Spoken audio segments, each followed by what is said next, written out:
Hello and welcome back, everybody, to Double Dip Draft Week 7, Season 4, Division 1. I'm getting my numbers around. Welcome, I am Cabral, coach of the Slinging Aegis Slashers, and joining me today is... Yo, what's up? My name is Whiteloaf. I am the coach of the Loafville Lanterns. Oh, man, we have some exciting matches for the final week of just before playoffs comes up. Yes, we do. Oh, and looking at the rankings, we'll get to that a little later, but this was a big one for Division 1 because before this match, if I could talk about that just real quick, let me pull up Week 6's stats real quick. Yeah, we had a 5-1, 5-1, 4-2, 4-2, and a 4-2. This was a big week to determine who makes it to playoffs at this point, because you had IDM sitting at the top with a plus 14 and a 5-1, Kenneth right underneath him with 5-1 and plus 13.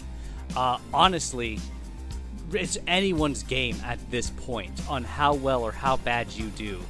Scoot's dangling in 5th place, trying to claw his way back up to make it up with the higher echelon of players we have just fighting for it at the top.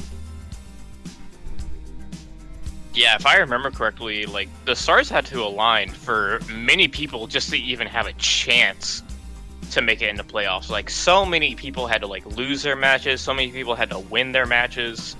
Definitely. Like, this was literally, like, if so-and-so does not lose their match, I'm not getting into playoffs. Yeah, and it's not just that, because the thing is, we have everyone for the most part, because it was IDM versus Claire. That's a big one. We have Kenneth versus Firebolt, another really big one that determines who's going to make it, because Firebolt needs to win that match, because the most likely outcome, the predicted outcome, is Scoots beating Phantom Knight of the Haunted Mansion Gengars, because if Scoots wins that match, Firebolt has to beat Kenneth and have a higher differential than Scoots, which is possible, but it's a rough fight. And, you know, since I brought it up, why don't you go ahead and introduce our first match? This match is Scoots 33 versus Phantom Knight himself. Oh, man. What a match. Goodness. Yeah, This might have been the shortest match I've ever seen in any of the drafts. I think it's for sure the shortest match all season. Let's go ahead and click play right here and get started and just see what happens. Scoot starting off with the Helios scouting, doing a Volt Switch, which was a good call on his part. And here it is, Spectrier. Yeah, this was not a Scoots 33 match. This was a Spectrier match. Now, we do know that Spectrier was Specs.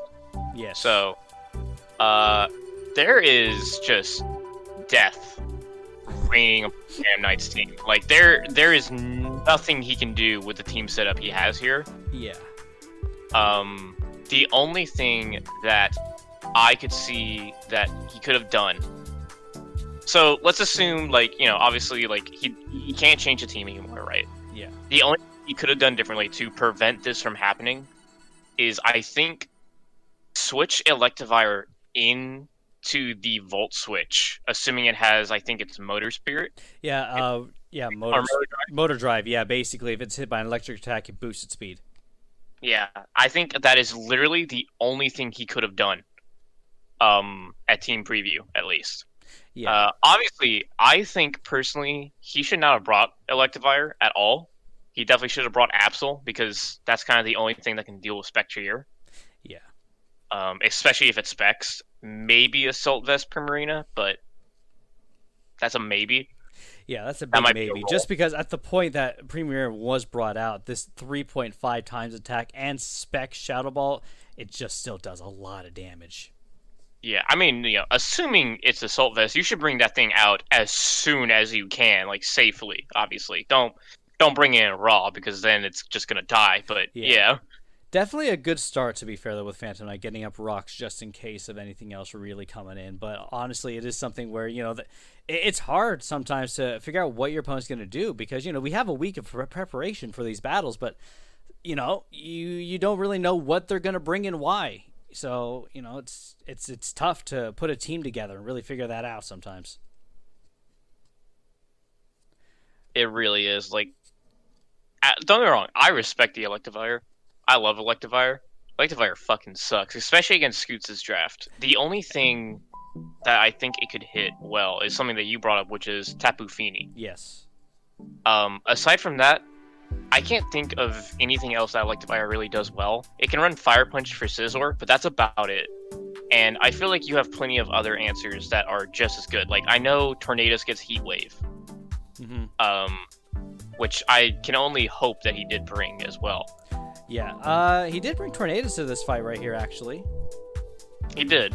Yeah, it does give Regenerator, but at the same time, again, I think that would have also been potentially the only thing that could have outsped Spectrier, because Spectrier being Specs, probably max speed, max special attack anyways, is 394, but with, I believe, a Scarf, Tornadus is a little faster? Yes, Tornadus would be faster, especially since we do know this thing is Specs, but again, Phantom Knight obviously didn't know that. Can't always run that risk as well, but yeah. I don't know. This match, you hate to see a 6-0, especially like this. Like, turn 7, 6-0, like, I don't think I've ever seen a draft match just go by so fast. Yeah, a 7-turn match. Insane. Honestly, what a sweep. And by the way, Scoots, that might confirm you for playoffs. We'll have to see here because I believe that would put Scoots at 5-2. Firebolt still has a chance to win. And speaking of which, that'll carry us quickly along to our next match of Firebolt, coach of the Minnesota Magikarps versus Kenneth of the Neerdowell Nidokings. Very big match. This match really determines if Firebolt does make it to playoffs or if Scoots goes to playoffs in his place. And Firebolt needs this win. Kenneth can afford a loss. At this point, unless... I think Kenneth can afford a loss here. Potentially, depending on the differential. Because everyone at that point would be 5-2 if Firebolt were to win. And then IBM would need to lose as well. But... definitely one for Firebolt that he needs to win. Let's go ahead and click play here and see what goes on with this fight. So both these players have been doing extremely well this season, honestly. We start off with the Aurora Veil and the Light Screen, and then we immediately get a Encore sticking Necrozma into the Light Screen, which I do love. It does force Firebolt to switch or, to just sit there and wait for it to end, which, no one wants to do that. No. I especially love this play. The Freeze Dry predicting the switch out into Swampert. Definitely. Kenneth, started off extremely strong in this game. Yeah, Kenneth has been doing a really good job with these reads. A good Bolt Beak right there as well. Takes out Necrozma, one of the heavy hitters for Firebolt against Kenneth's draft. Yeah, just immediately, Kenneth showed that right from the beginning, this is not going to be an easy fight. He's not going to let Firebolt just take this easily. He's going to have to work for it. Mm-hmm. And work for it, he does. This Gastrodon. This Gastrodon is hard for Firebolt to hit at this point. Yeah. Honestly, I don't know what he could have done against this Gastrodon. The only thing that I can think of is Power Herb Solar Beam on Volcanion, which then you're getting rid of your balloon and making it to where Gastrodon can hit you. So it's a scary thing, Could Corv and I have run a different move potentially against Gastrodon, do a little more damage, or no? It could run Brave Bird. But, at the end of the day, Gastrodon can just still spam recover. Yeah. I guess you could PP stall with pressure, but that's the only thing I can think of. Yeah, we get an unfortunate burn there for Firebolt, and this kind of becomes the the commonality in this match is these two just kind of sitting on each other for a little bit here. Yeah, neither side can really do anything to each other right now. It's literally just... I hit button, you hit button, we both go back to full. and we're just gonna do this song and dance for the next, like, 10 turns or so. Yeah, definitely. Is there something Fireball could have brought instead of Corviknight for this fight, I'm wondering? Potentially. I mean, Corviknight hits really well. Not saying get rid of Corviknight, but potentially someone else like Lucario. Could Fireball have brought a different Pokemon to maybe change the outcome of this? Let me take another look at his draft. I don't remember Fireball's draft that well. I don't either. Yeah. Documents. Yeah, we do see Firebolt switch out here while you look at that to Swampert, who does put in some good damage, but at that point it's a little too late against Gastrodon. Swampert's out of the picture, and with Swampert gone, that's one of Firebolt's big heavy hitters at this point as well. Yeah. Get a nice knockoff from Nightmare Fuel, but also at this point, it just doesn't do enough damage. Gastrodon just keeps recovering even with the burn, and it just sits on all of Firebolt's Pokemon.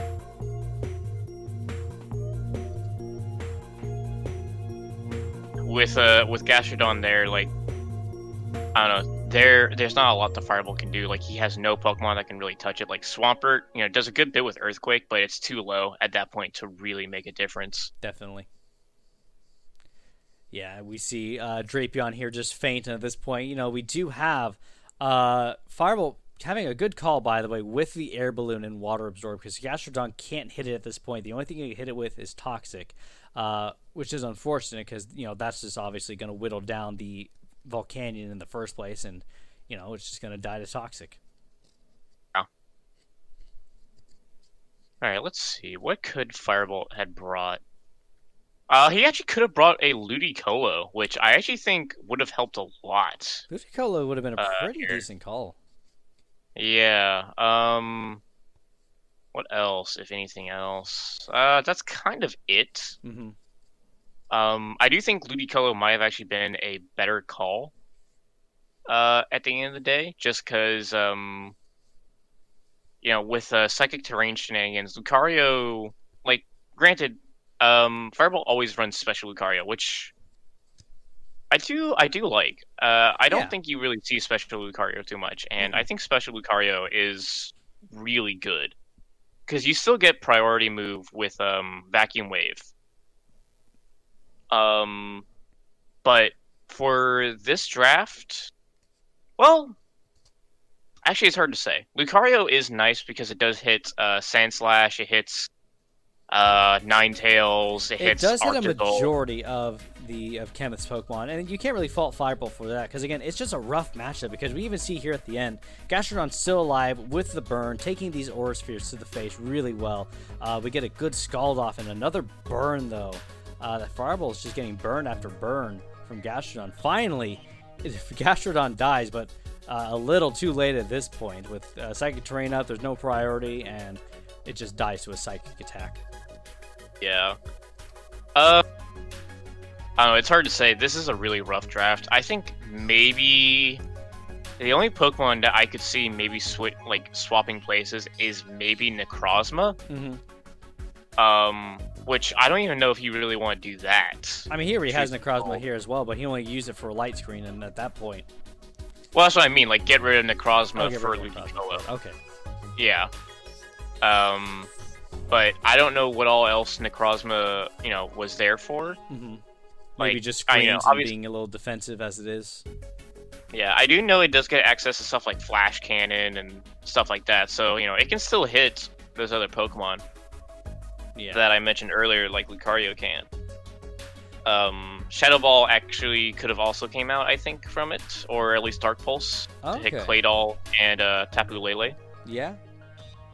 But again, Kenneth just brought a really good team. It was really hard for Fireball to hit, and unfortunately, with that loss, Fireball does not make playoffs this season of Double Dip Draft, making him go into 5th place and bumping up Scoots to be guaranteed for playoffs, as well as Kenneth, so congratulations to both of them on that. But we still have another really important match to determine playoffs. At this point, though, I think it doesn't matter really who loses. I think they're both guaranteed for playoffs with Claire and IDM. Potentially? Let me pull that up real quick.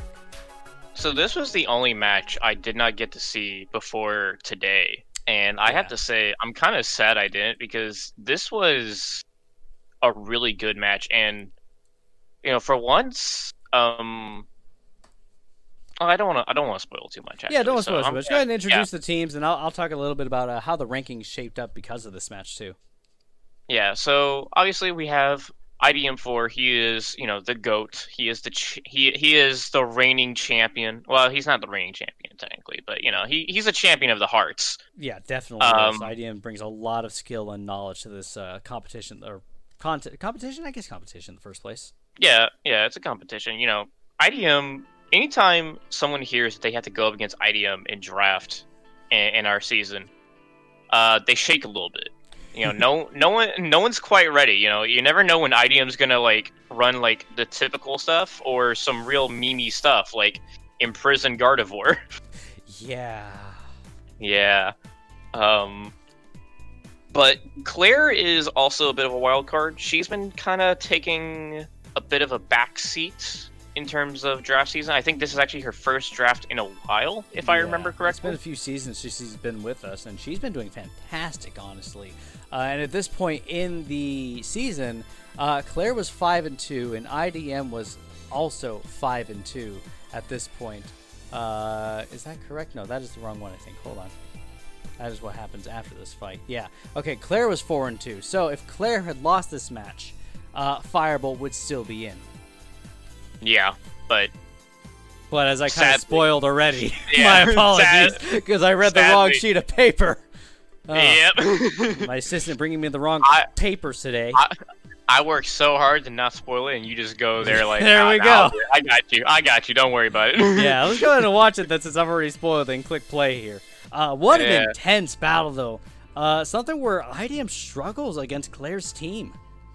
Yeah, I'm not really used to seeing IDM on the back foot, but this is one of those rare occasions where IDM isn't fully prepared for what Claire has.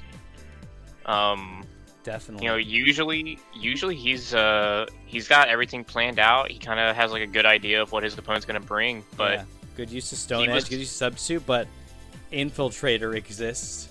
Just bypassing everything. If you don't know, it just goes past screens, past substitutes. Infiltrator will just hit you. It doesn't matter. Yeah, which is very scary. Dragonite coming out, it's losing its multi-scale because of the sandstorm. Mm-hmm. So now it does not appreciate any super effective hit. Yeah, good predict on I the do like Thunderwave. Yeah, good predict there. Yeah, honestly, without Cabalion, I don't really see a lot of ways for IDM to really win this as well. Just because, Escadrille is still just sitting there in the back, waiting for its opportunity. Claire is playing very 1%. smart. Sorry, I didn't mean to interrupt you. Just that knockoff doing 1% damage. Dude, T-Tar is thick. Yeah, it is. Knockoff Rotom Heat coming in. Palossand just coming in as well. Now you're doing it as a Rotom Wash. I know. I said knockoff Rotom Heat. Well, I thought you meant he was knocking off Rotom Heat. No. Just literally, it's a knockoff Rotom Heat. Everyone knows Rotom Heat's the only Rotom out there that's not Rotom. Nah, I don't know. Rotom Wash used to rule. But yeah, this is where the game takes a very different turn. Definitely. Comfy, or no, it's after this one, I think. It is after this one. Good paralyze right there, by the way, on the Chandelure. Yep. Unfortunate paralysis, but yeah, definitely. But this Comfy, we get the Roost. He does get the multi-scale back at this point, but that Calm Mind. Yeah, this is where it starts to fall apart. I think maybe if this was the typical weakness policy that IDM was kind of known for earlier on with Dragonite, this actually could have been a very different match. But because it wasn't, Comfy now just kind of comes in. Yep, just sweeps through everything. Yeah, just clicks a funny a priority healing attack move. Mm-hmm. We do get a paralysis there from Whimsicott. A little unfortunate, though, that, it doesn't come into play really well. We do get a couple, like that one right there, that little paralysis, but Palisand's not set up to deal with this thing at the moment. Yeah, it really isn't. Like, the most damage it's doing is, I think, like, a little over half. And because it doesn't have Shore Up, it can't recover health like Comfy can, and it's just gonna go down. Yeah. And Claire is gonna take that. This is 5-0. Yeah, this is one of the few matches I've seen where IDM is like just on a back foot. Like he doesn't have anything that can really do enough damage. Cobalion was kind of his only real damage dealer. Mm-hmm.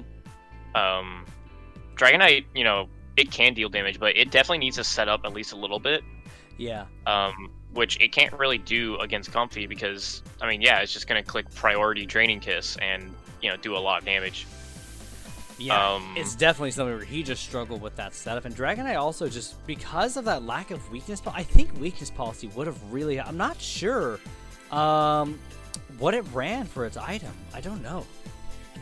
Oh, either. I do think if it had been weakness policy, this might have been a very different game. Mm-hmm. I'm not saying IDM for sure would have won, but it definitely would have been much closer. Yeah. That or maybe a little earlier on, getting Palossand set up with Shore Up, and it did have weakness policy, to be fair, and probably running another Amnesia probably would have also made a big difference too. However, I do think it's something where Claire definitely had the advantage overall with her team and her build. Yeah, there wasn't a lot IM could do with the team he had currently. So, yeah, Claire takes that one, and both players should feel good. IDM is obviously an extremely talented player, and Claire is showing that she's not to be slept on either. Yeah, she's been out of the game for a bit, but she's definitely still got it. Yeah, and that confirms for Division 1 who is making it to playoffs. And we'll talk about that when we get to the rankings. We have one final match for Division 1. One of the other really big matches, doesn't determine who's going to the playoffs, but we have our two 0-6ers. We have Mass of the Minneapolis Magnezones versus GTP Woody of the Schaumburg Salamences. Both of them going for their first win of the season. Yes, it's the end of the season, but this is an intense match still, honestly. Yeah. This is the one where one of these players gets to leave knowing, I at least got one. Definitely. And whoever doesn't get that win, it's unfortunate. Let's go ahead and click play here and just, kind of see how this goes. Mass starting with that Gigalith. He usually does as well. With a lot of his matches, he's been starting Gigalith, if I recall. Yeah, if Mass brings Gigalith to a match, 9 times out of 10, he's leading off with it. Yeah. And Mass does not care about this thing's well-being. He will just let it die, like, instantly. He not a care in the world can be found on this man. Yeah, Mass is not one to go for differential here. Also, good flinch on the Hippowdon, honestly. Yep. Now, this is actually a play that I strongly disagree with for numerous reasons.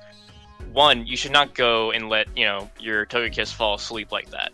But two, you actually want to keep Hippowdon alive there, just so that way you could set up Sand again later on for your Sand Slash. And granted, it could be running Sand Force instead of Stream, but still. Yeah, definitely something too where we do see Mass not switching out Pokemon when he should, along with Sandslash there, dying easily to Flip Turn from Sharpedo. Drain Punch coming in with, that's a good read by the way by Woody, sending out Dracopult right there. Yep. Going Phantom Force. Yeah. Woody always running physical Dragapult, which, don't get me wrong, it's not a bad Pokemon at all, but obviously, Phantom Force, anyone can switch out at any time. But thankfully with Mass, no one wants to really take a Phantom Force, especially not at +1. Yeah. But Lapras, Lap Daddy, Lap Daddy he's comes able and to take saves the one. day. Yeah.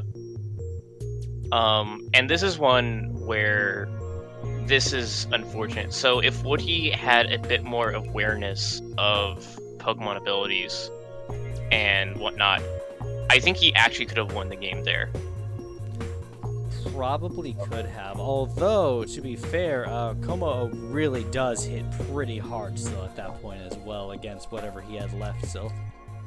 That's true. I think it depends on how much health Como is at, which, yeah, it's at full, so maybe not, but Sharpedo does hit pretty hard and does have pretty good coverage. It can get Psychic Fangs, which would allow it to hit Como. Oh, yeah, But I don't think you could kill it from full, at least not without like a Swords Dance or something.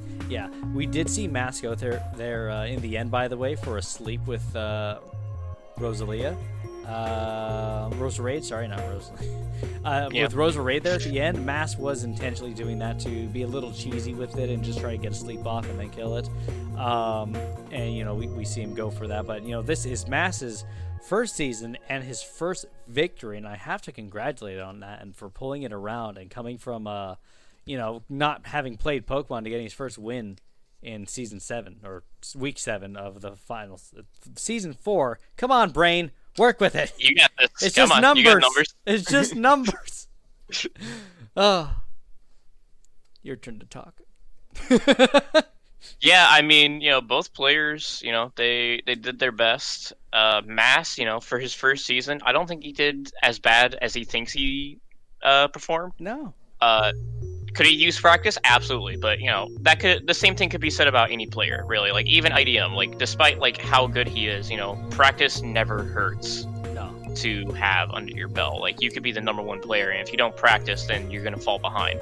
Yeah, it's definitely something where, honestly, as well, like, Mass is someone who doesn't know a lot of the Pokemon abilities, a lot of the new Pokemon he doesn't know too well, and what moves there are as it is, whereas someone like IDM, to be fair, IDM can look at a move and guess basically on, like, that'll, like, he's like 98% sure that'll one-hit KO without using calculations like everyone else does.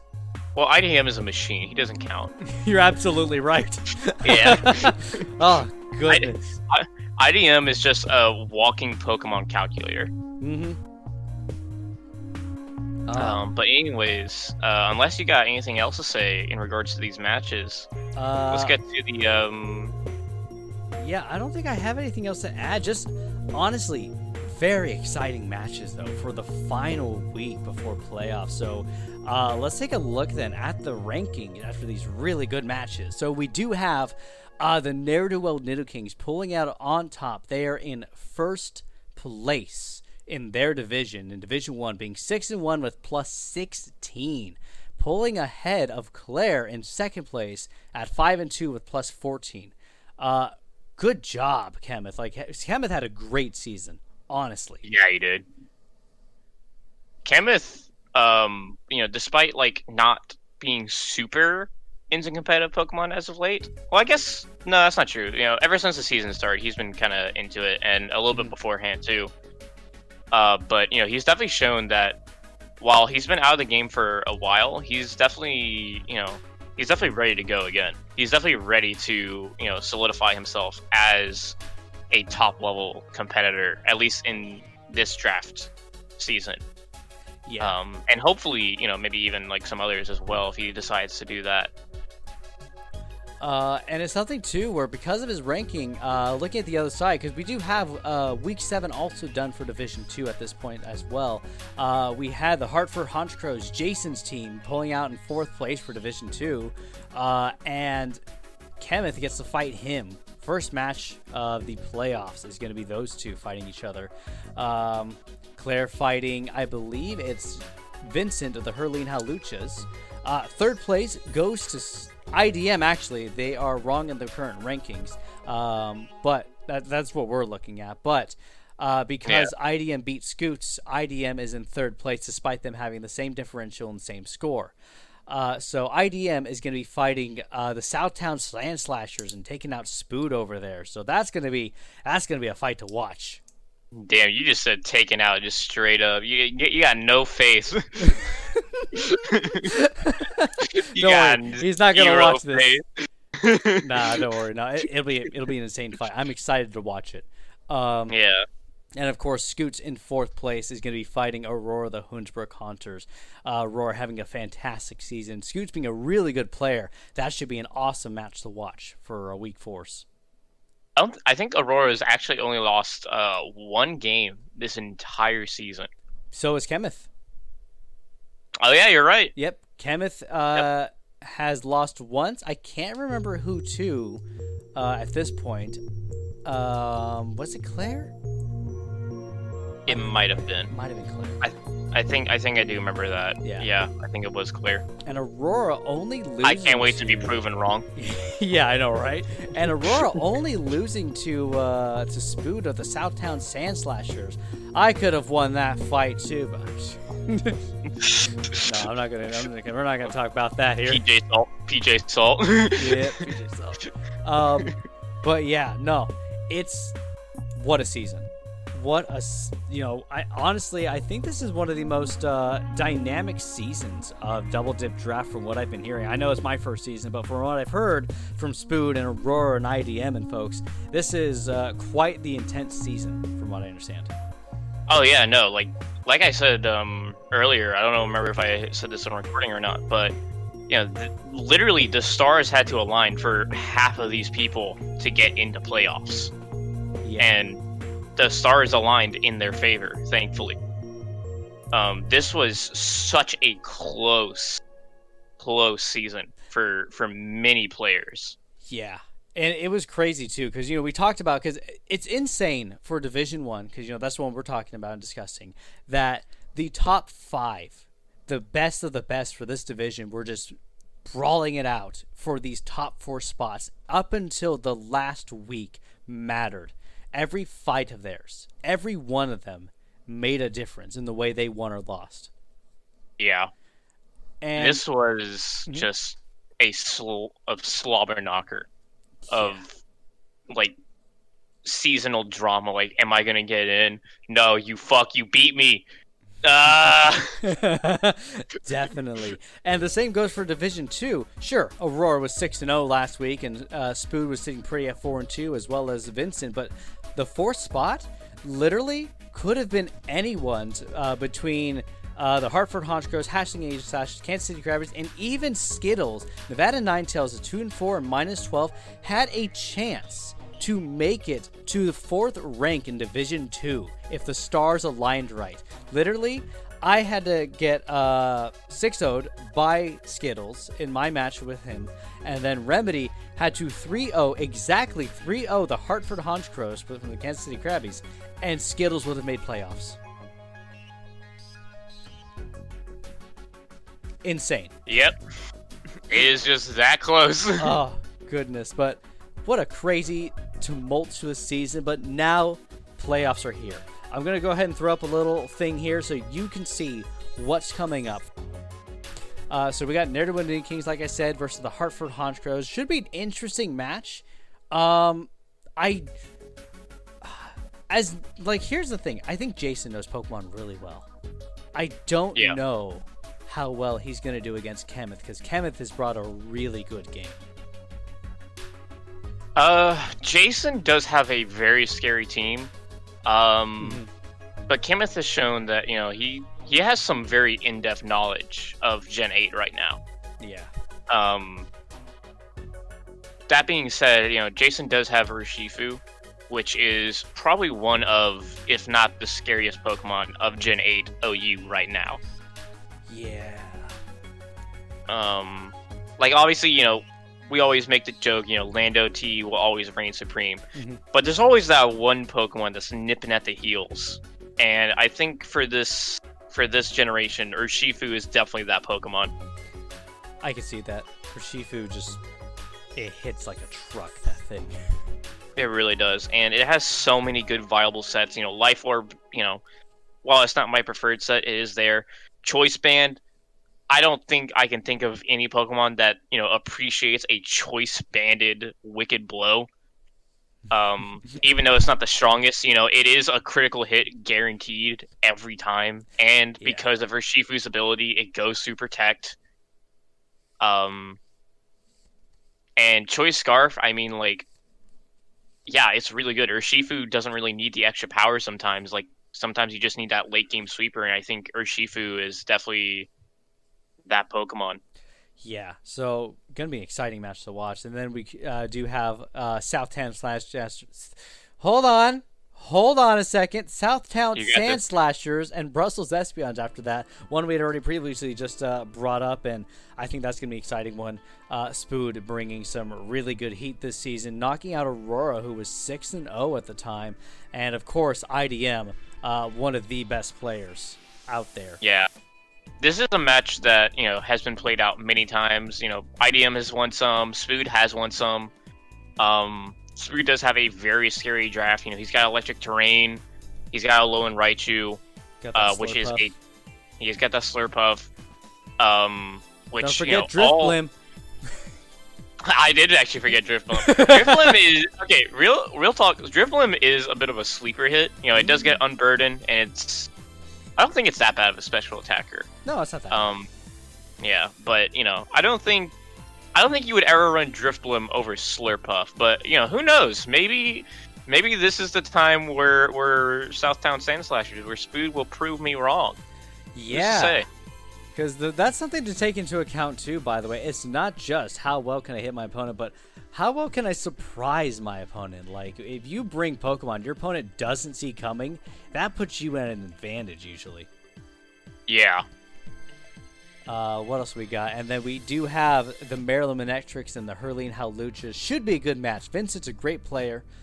Claire's been doing fantastic, though. Another really good match to watch out for, I feel like. Yeah. I do think, if I may, I do think Vincent does have the advantage here a little bit, just because Hawlucha does actually do a lot. And I mean a lot to Claire's team. Yeah. Like, obviously, she does have Comfy, and I think that will help, but it's gonna be a very hard match, I think, for Claire. Yeah. I'm actually still a little upset that Vincent did not bring Hawlucha against me. Mm-hmm. Just because I don't feel like I earned a victory against him. Because he did not bring, the one Pokemon that I would struggle against, but that's how it is sometimes. That is how it is sometimes. Yeah. And then our final match for the playoffs is Hunsbrook Hunters and Dumblespood Army. So that's going to be Aurora and, of course, Scoots. And that's going to be that's another good match because Scoots is a great player. Despite having a bit of a rough start to the season, Scoots pulled it back around there at the end and, of course, has made it to playoffs. And that's going to be another big match. Yeah. I think Scoots has made it to playoffs in almost every season of Double Dip Draft, if not every season. And there's a reason why. He is just a very talented player. Aurora is too. Obviously, I believe she actually won, not last season, but maybe the season before. Okay. I don't remember. My memory is shit. Hey, no worries. We're getting old. We're getting up there. Yeah. I know Spood won. It was either the last one or the one before that. I believe one before that. I think so too. And then I think Aurora won the last one. I think. Yeah. I don't remember. Or maybe it was IDM. Maybe that was when Imprisoned Gardevoir happened. You know what? Forget everything I just said. Hey. Why are you listening to me? Completely fair. Don't worry, we'll listen to you more because I believe you're going to be our host for the playoff matches. Potentially. I don't know. I mean, I'm down to do it. Surprise! No, no one's asked me, but I'm definitely down to do it. Yeah. We'll have to wait and see on that. I'll probably cut that out of the recording. But yeah. But I believe that wraps it up. What a great season. Honestly, I know it's my first season, like coming and playing and everything like that. I feel like I've learned quite a bit in my first season of playing this game and like getting involved with the draft league itself. Yeah, I keep forgetting we actually do have so many newcomers, at least to DDD this season, and I think just about all of them have done, really well. You especially. Oh, thank you. Yeah, even if you did hacks me. I mean, yeah, if I absolutely did hacks you, but yeah. But thank you all so much for joining us for this season. We'll be back with playoffs. That's going to be exciting. The next playoffs is going to be a simple recap like this one. The one after that, these will be live streamed. We'll have announcements, we'll have some discussions and videos about them, and we'll talk about them then. But for now, that does it for Division 1 Week 7 and the season for Division 1. It's off to playoffs. We're off to see who goes and brings home the gold, the silver, and the bronze this season. Yep. There will be many heartbreaks. There will be many tears. And a lot of swearing. There will be a lot of swearing. There will be so much swearing. Do not bring your kids. If you are kids, don't tell your parents. We won't tell your parents if you won't tell your parents. Exactly. Yeah. But thank you all so much for joining us. Stay tuned for playoffs, and we'll see you then. Take care. Bye, everyone. Goodbye.